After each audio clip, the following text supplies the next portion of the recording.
Hello friends, Bhagwati PG college के online classes में आपका स्वागत है।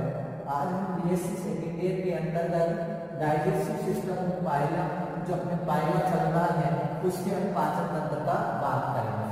तो पायला के अंतर्गत जो पाचन तंत्र होता है, पायला में जो पाचन तंत्र पाया जाता है, पाचन तंत्र एक विकसित प्रकार का होता है।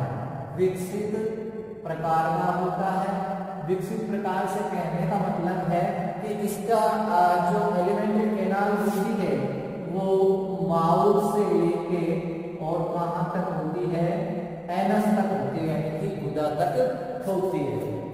साथ ही हम इसकी जैसे ही बात करते हैं तो इसका जो पाचन तंत्र होता है वो निम्न दो भागों से मिलकर बना होता है। दो भागों से मिलकर या दो संरचनाएं इसके अंतर्गत पाई जाती है। पहली जो संरचना की हम बात करते हैं उस संरचना का नाम है आहार नाल या हम कह सकते हैं एलिमेंट्री कैनाल।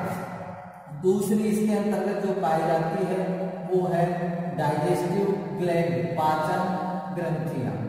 अब हम इनकी बात करते हैं पाचन ग्रंथियां। आहार नाल होती है, ये एक पूर्ण विकसित प्रकार की होती है और आहार नाल एक लंबी एवं कुंडलित संरचना होती है। एक तो कैसी होती है, लंबी होती है, साथ ही कैसी होती है, नलिकाकार होती है और ये कैसी होती है बेटा, कुंडलित संरचना होती है। अब इसकी जो आहार नाल है ये निम्न तीन भागों में विभाजित रहती है। निम्न भागों में क्या होती है, विभाजित रहती है। निम्न भाग के अंतर्गत हम बात करते हैं, इसके अंतर्गत सबसे पहला जो भाग होता है वो आता है अग्र आंग और गट के नाम से इसे जाना जाता है। फिर आता है इसके बाद मध्याग्र, जिसे मिड गट के नाम से जाना जाता है। और थर्ड इसके अंतर्गत आता है हिंड गट, जिसे कि पश्चिम आंत्र के नाम से जाना जाता है। इस प्रकार से इसके भाग होते हैं और भाग होने के साथ साथ देखिए अपन इसका डायग्राम बनाने की कोशिश करते हैं। जो पायला है उस पायला के अंतर्गत जो पाचन तंत्र पाया जाता है वो किस प्रकार का होता है, तो डायग्राम बनाएंगे अपन।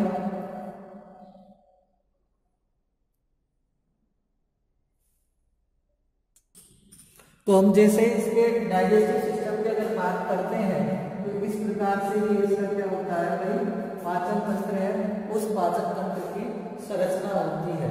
साथ ही अगर हम इसके डाइजेस्टिव सिस्टम को हम जैसे ही नामांकित करने की कोशिश करते हैं तो सबसे पहले अपन ने इसकी जो एलिमेंट्री कैनाल है उस एलिमेंट्री कैनाल को कितने भागों में बांट दिया हमने, उस एलिमेंट्री कैनाल को तीन भागों में बांटा था, फोरगट, मिडगट और एंडगट।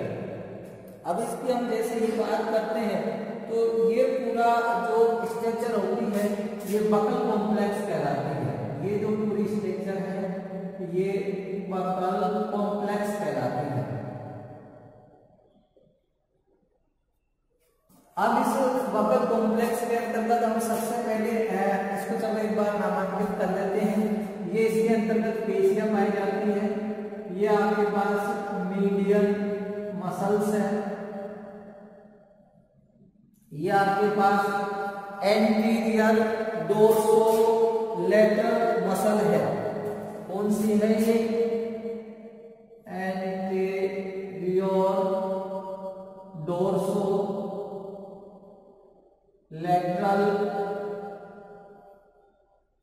मसल। इसी प्रकार से ये कौन सी है, पोस्टेरियर डोर्सोलेटरल मसल।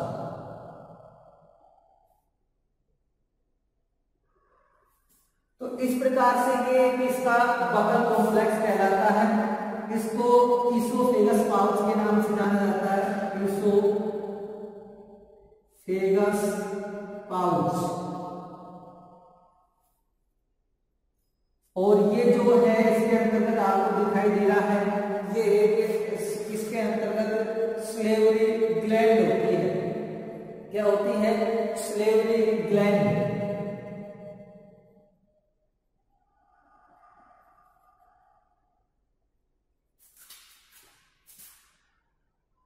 ये इसका क्या है, इसोफेगस है, ग्रसिका। ये इसकी इंटेस्टाइन है, आंत्र।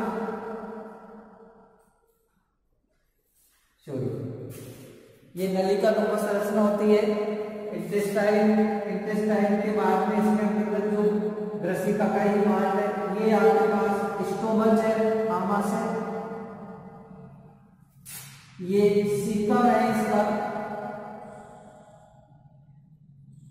ये इंटेस्टाइन है।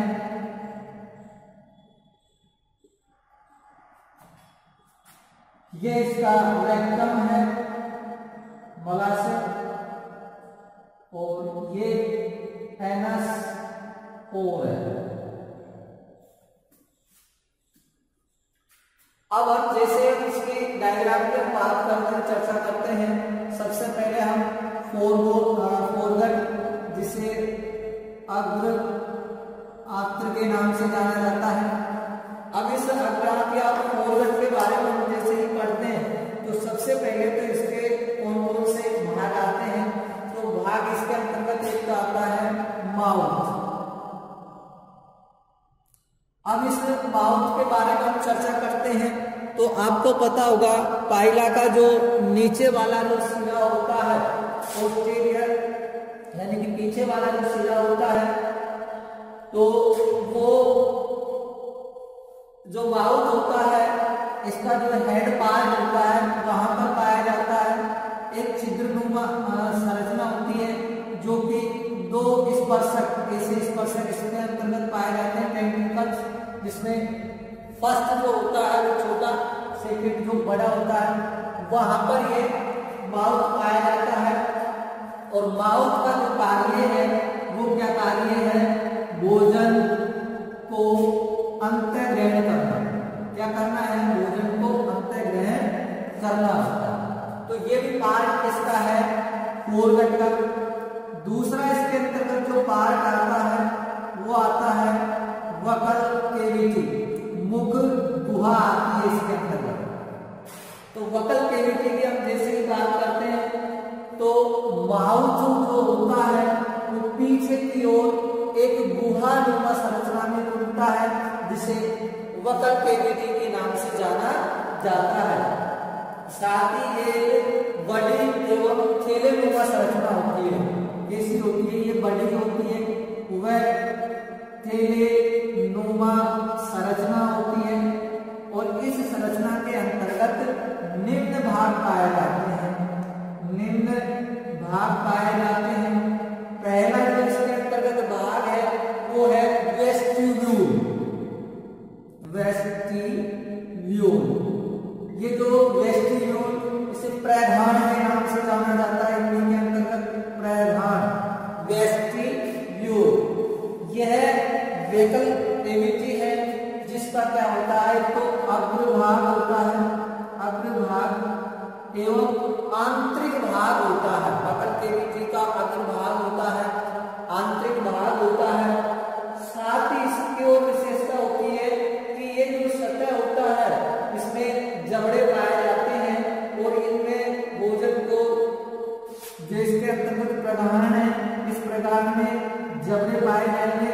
और जो भोजन है उस भोजन को छोटे छोटे टुकड़े हैं, उन टुकड़ों के अंतर्गत तोड़ा जाता है। इसके बाद में सेकंड जो इसके अंतर्गत भाग आता है वो आता है इसी का फोरगट का डोर्सल चैम्बर। डोर्सल चैम्बर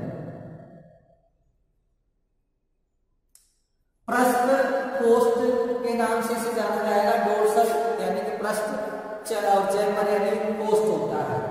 यह जो वकल केविटी है, वकल कॉम्प्लेक्स है, इसका ये वाला पश्च वाला भाग होता है और ये प्रधान है जो क्या होता है, ये आगे वाला भाग होता है। तो इस वाले भाग को डोर्सल चैम्बर है उसके नाम से जाना जाता है। और इस डोर्सल चैम्बर की सतह में क्या होते हैं, बड़े कक्ष पाए जाते हैं। इनके अंतर्गत ये कक्ष आते हैं, ये सभी कक्ष इसके अंतर्गत आते हैं। और इसके आगे का जो वाला भाग होता है वो आपके किस में आता था, वेस्टिब्यूल। इसके अंतर्गत निम्न 3 प्रकार की जो क्या है मसल्स पाई जाती है। जो इसकी जो डोर्सल चैम्बर है या अपन कह सकते हैं जो बकल कैविटी है, इस बकल कैविटी को मूवमेंट प्रदान करते हैं।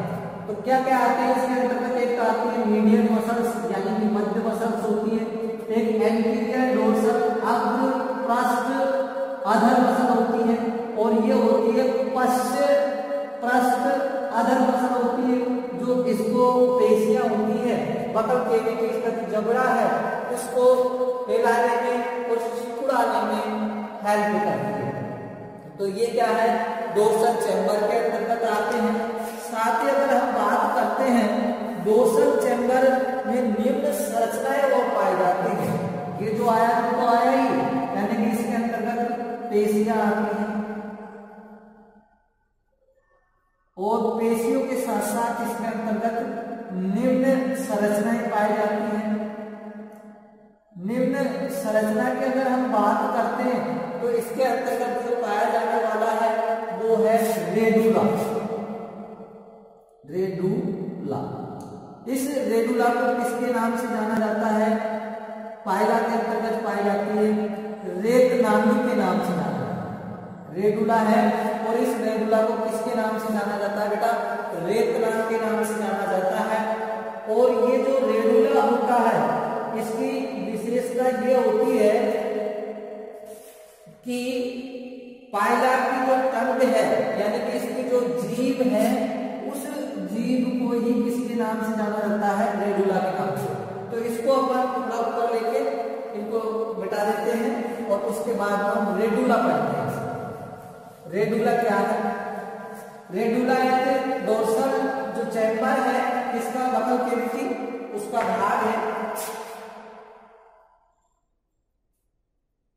रेतनांग, तो रेडुला जो पायला है उस पायला की क्या है, जीभ है, पायला की जीभ है यानी कि टंग है।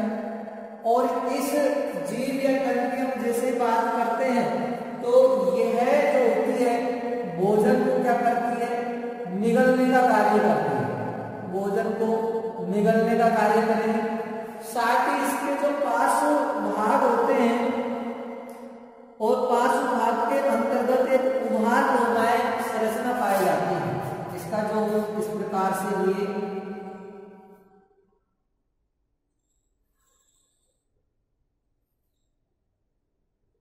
पार्श्व भाग है और इस पार्श्व भाग के अंतर्गत उभार नुमाएं संरचनाएं पाई जाती है जिसे फ्लैप कहते हैं। फ्लैप के नाम से जिसे जाना जाता है। साथ ही अगर इनमें हम बात करते हैं तो एवं इनकी जो कतारें होती है इस फ्लैप की कतार, इसके अंतर्गत टीथ पाए जाते हैं, दांत पाए जाते हैं। इन कतारों में क्या मिलेंगे आपको, टीथ यानी कि दांत मिलते हैं।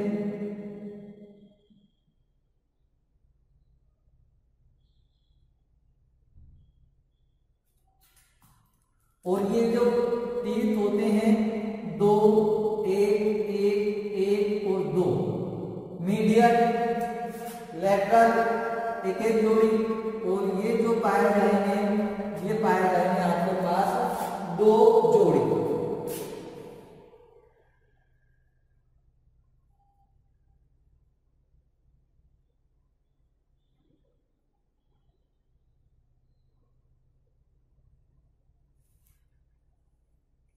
तो इसके हम व्याख्यान जिससे बात करते हैं, इनके जो टीथ होते हैं तो प्रत्येक कतार में 7 होते हैं, यानी कि 7 पाए जाते हैं प्रत्येक कतार के अंतर्गत। और साथ ही इनके हम जैसे ही बात करते हैं ये जो दांत होते हैं ये दांत भी क्या होते हैं, निम्न प्रकार के होते हैं।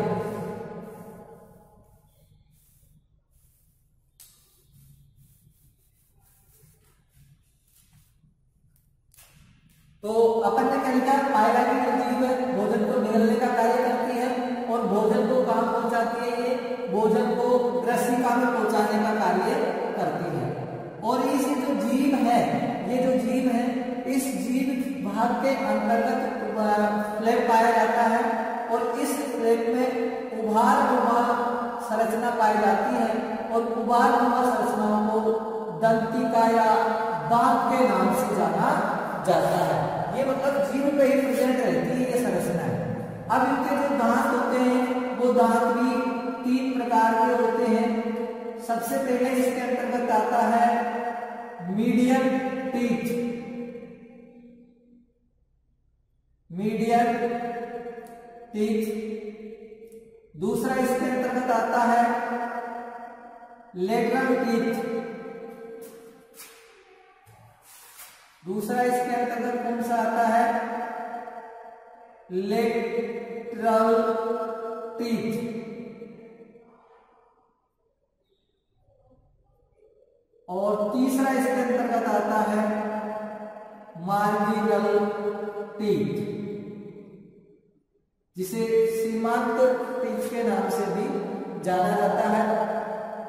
अब हम बात करते हैं जो मीडियन टीथ है, ये मध्य वाला, ये प्रत्येक जो कतार होती है, प्रत्येक कतार के मध्य में पाया जाता है और साथ ही इसकी विशेषता होती है ये अपेक्षाकृत आकार में कैसे होते हैं, बड़े होते हैं, आकार में बड़े होते हैं।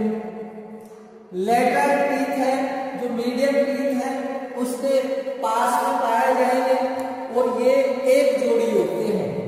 ये कितने होते हैं, पास में पाए जाएंगे किसके, मीडियम के, और ये कितने होते हैं, एक जोड़ी होती है। ये वाले जो टीथ हैं इनको किसके नाम से जाना जाता है, लेटरल टीथ। ये वाले टीथ को लेटरल टीथ के नाम से जाना जाता है।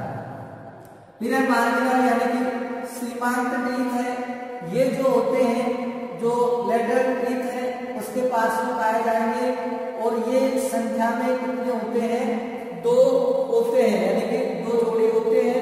लेटरल टीथ के दोनों क्रम से ये इनर व आउटर मार्जिनल टीथ कहलाते हैं।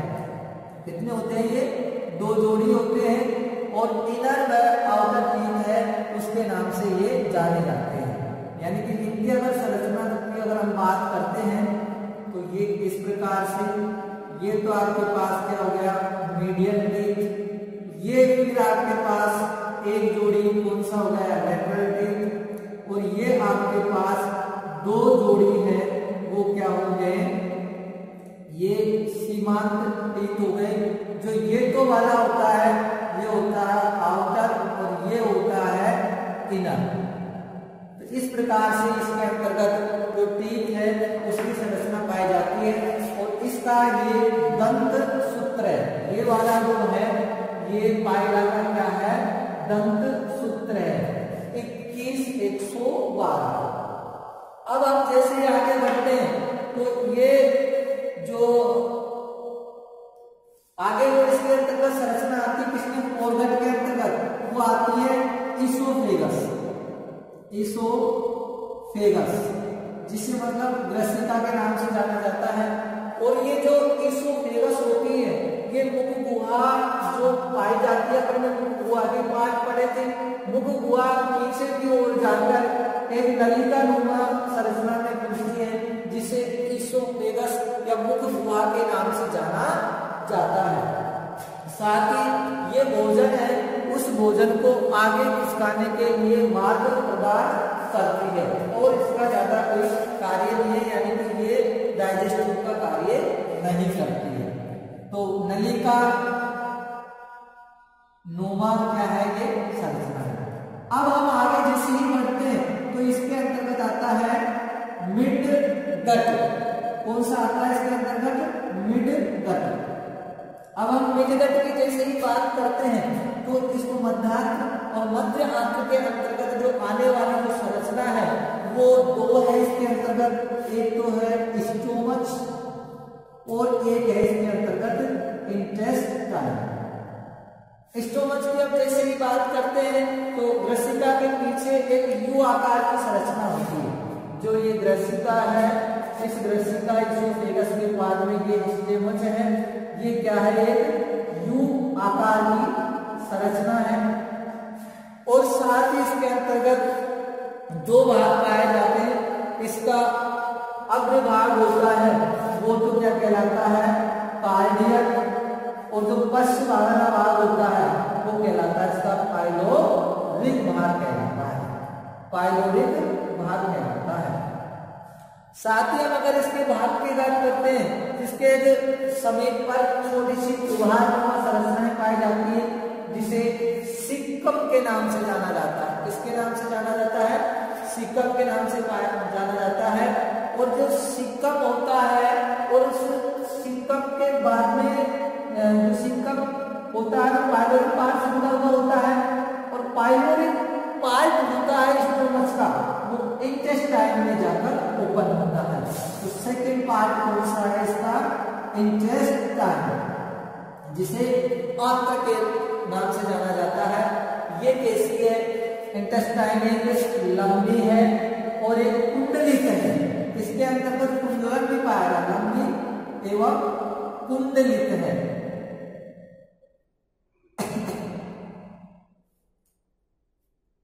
लंबी एवं कुंडलित है। साथ ही इसके अंतर्गत भोजन का क्या होता है भाई, अवशोषण होता है। भोजन का क्या होता है, अवशोषण होता है। और अवशोषण होने के साथ साथ ही आप इसमें जो कई तरह के जो ये कुंडलन या जो बलन पाए जाते हैं, ये बलन अवशोषण की सतह को बढ़ाते हैं। अवशोषण की जो सतह होती है उस सतह को क्या करते हैं, बढ़ाने का कार्य करते हैं। अब अपना दूसरा पॉइंट आ गया है। तीसरा कौन सा आपके पास, हिंडगट। हिंडगट पश्चात, और पश्चात के अंतर्गत एक तो आपके रेक्टम आता है और एक आपके मलाशय आता है। रेक्टम आता है और एक क्या आता है, एनस आता है। तो इसके अंतर्गत इंटेस्टाइन होती है, एक रेक्टम के अंतर्गत होती है, जहां पर अवशिष्ट पदार्थों का वो रखा जाता है। और ये अवशिष्ट पदार्थ एनस पोर के द्वारा शरीर से बाहर निकाल दिया जाता है। ये रेक्टम जो कहाँ खुलता है, एनस यानी कि गुदा में खुलता है। तो इस प्रकार से पाइला की जो एलिमेंट्री कैनाल है वो क्या हो जाती है, कंप्लीट हो जाती है। और कंप्लीट होने के साथ साथ एक बार एक मिनट में देखेंगे क्या है इसके अंतर्गत। अपन ने इसको एलिमेंट्री कैनाल को तीन भागों में बांट दिया था, फोरगट, मिडगट और हिंडगट। फोरगट के अंतर्गत जो भाग आते थे वो आता था माउथ, बकल कैविटी, और बकल कैविटी में भी अपने भाग पड़े थे। एक तो पड़ा था वेस्टिब्यूल्स, एक पड़ा था इसमें डोर्सल चैम्बर। फिर डोर्सल चैम्बर के भी अपने भाग पड़े थे, जिसके अंतर्गत क्या पड़े थे अपन ने, टीथ यानी कि रेडुला पड़ा था, रेडुला पड़ा था। तो इस प्रकार से ये हमने क्या पढ़ा था, इसकी जो फोरगट है उसको पढ़ा था। और इसमें जो फोरगट के अंतर्गत जो भाग आता था, यानी कि बकल कैविटी हो गया, ये माउथ हो गया, बकल कैविटी, और इसके अंतर्गत तीसरा जो भाग आता था वो आता था ईसोफेगस। तो इस प्रकार से हमारी क्या होती, फोरगट कंप्लीट हुई थी। मिडगट के अंतर्गत स्टोमच, इंटेस्टाइन, और हिंडगट के अंतर्गत रेक्टम और एनस। तो इस प्रकार से हमारा जो ये है ये कंप्लीट होता है क्या, एलिमेंट्री कैनाल। और दूसरा जो इसका पार्ट आता है, और वो दूसरा पार्ट का नाम क्या है, आप अच्छी तरीके से जानते हो, वो है डाइजेस्टिव ग्लैंड। डाइजेस्टिव ग्लैंड की हम जैसे ही बात करते हैं, पाचन ग्रंथियां, पाचन ग्रंथियां या पाचन ग्रंथियों के नाम से जिसे जाना जाता है। तो क्या है डाइजेस्टिव ग्लैंड।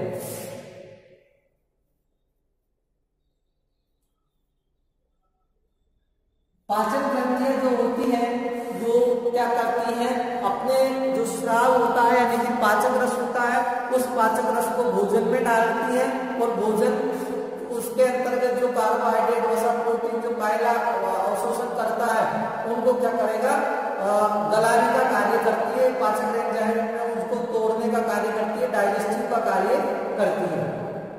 तो पाइला में जो पाचक ग्रंथियां होती है वो निम्न 4 प्रकार की होती है। और ये ग्रंथियां जो है वो क्या करती है, पाचक जो रस होते हैं, पाचक रसों का स्त्रावण करती है। यानी कि पाचक रस है वो पाचक रस है पाचन ग्रंथियों से ही स्रावित होते हैं। और जो ये इसमें पाचक ग्रंथियों में अगर पहली अपन ग्रंथि लेते हैं तो वो है आपके पास स्लेवरी ग्लैंड।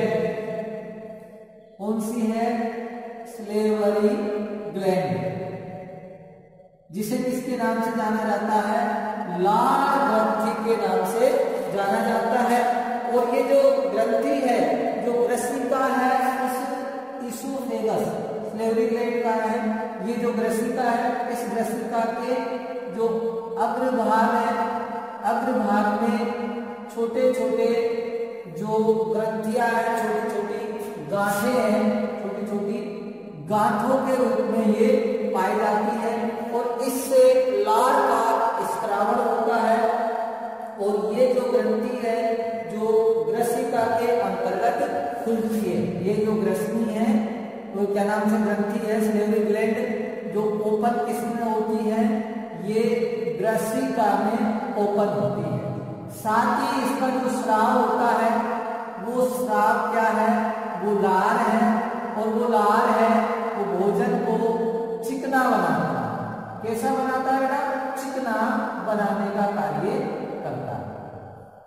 अब हमारे पास जो दूसरी ग्लैंड आती है, दूसरी ग्लैंड का नाम है इसोफेगस पाउच या इसोफेगस ग्लैंड। इसोफेगस पाउच या अपन कह सकते हैं ग्लैंड। तो इसोफेगस पाउच या जो ग्लैंड है इसके हम जैसे ही बात करते हैं तो ये भी जो बनता है वो कैसे बनता है, इसकी जो ग्रसिका होती है उस ग्रसिका का जो अग्रभाग होता है वो अग्रभाग क्या करता है, अतिवृद्धि करता है। क्या करता है बेटा, अतिवृद्धि करता है। और अतिवृद्धि करने के साथ साथ इसमें एक जोड़ी इसोफेगस पाउच का निर्माण हो जाता है, वन पेयर, एक जोड़ी जो ग्रसिका कोष्ठ या पाउच है उसका निर्माण हो जाता है।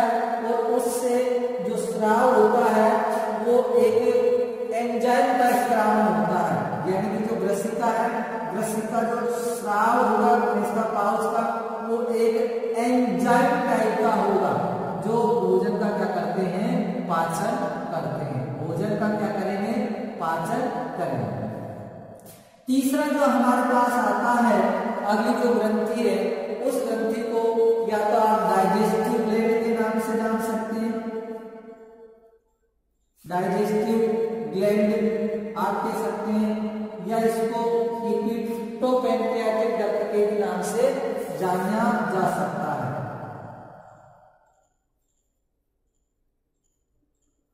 हिप्पोपैंक्रियाटिक डक्ट है, इसके नाम से भी इसको जाना जा सकता है। और हिप्पोपैंक्रियाटिक यानी कि यकृताग्नाशय के नाम से, यानी कि अग्नाशय और यकृत दोनों मिलकर जो ग्रंथियों का स्राव होता है, दोनों से सम्मिलित रूप होता है, उसको हिप्पोपैंक्रियाटिक के नाम से जाना जाता है। तो यह जो ग्लैंड होती है वो इसकी जो इंटेस्टाइन होती है, इस इंटेस्टाइन की जो कुंडलित रूप होती है उसमें ये चारों ओर द्विपाली संरचना में पाई जाती है। तो इसमें लिख सकते हैं आप जो इंटेस्टाइन है, इंटेस्टाइन है, इस इंटेस्टाइन के जो चारों ओर जो चारों ओर कुंडलित हो लगाओ, कुंडलित जो संरचना है उस संरचना में द्विपालित रूप में पाई जाती है, दो पालियों के रूप में होती है। यानी कि यहाँ पर ये इधर की साइड और ये इधर की साइड द्विपालित रूप में है, ये पाई जाती है।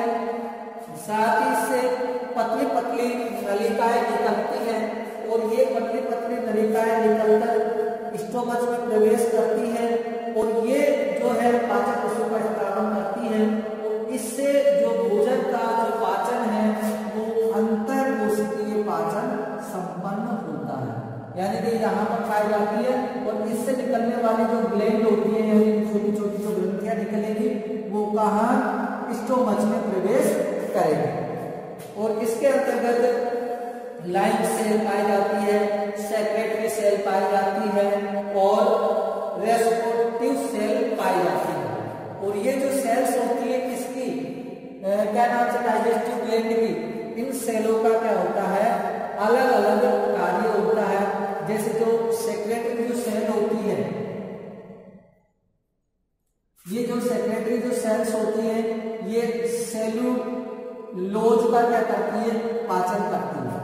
उसके बाद आपको बताया था मैंने रेस्पिरेटिव सेल जो कि प्रोटीन का पाचन करती है।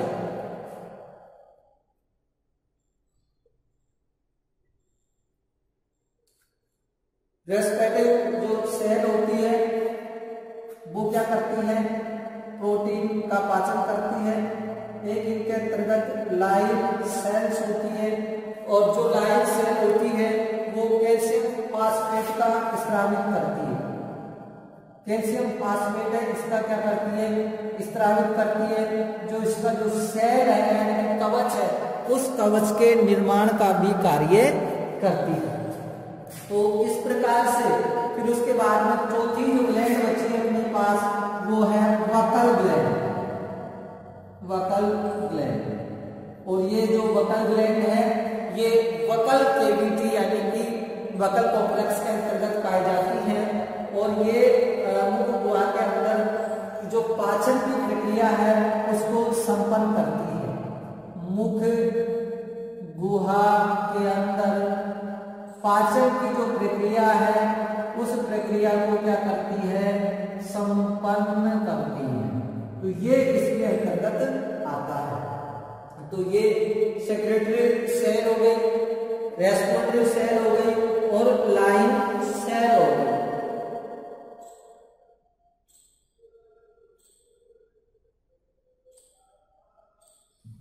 तो इस प्रकार से जो पाइला है, उस पाइला का जो पाचन तंत्र है वो कंप्लीट होता है। और उस पाचन तंत्र को हमने कंप्लीट पढ़ चुके हैं। दो भागों में, कौन कौन से भाग, ए भाग एलिमेंट्री कहना और बी भाग है कौन सा है, वकल केविटी।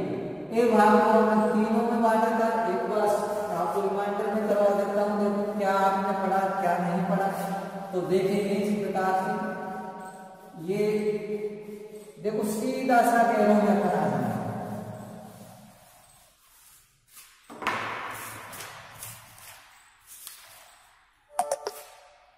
तो सीधा सा हम जैसे ही एरो में आते हैं तो आप जैसे ही करेंगे, क्या है, पाचन तंत्र। इस पाचन तंत्र को आपने दो भागों में बांटा।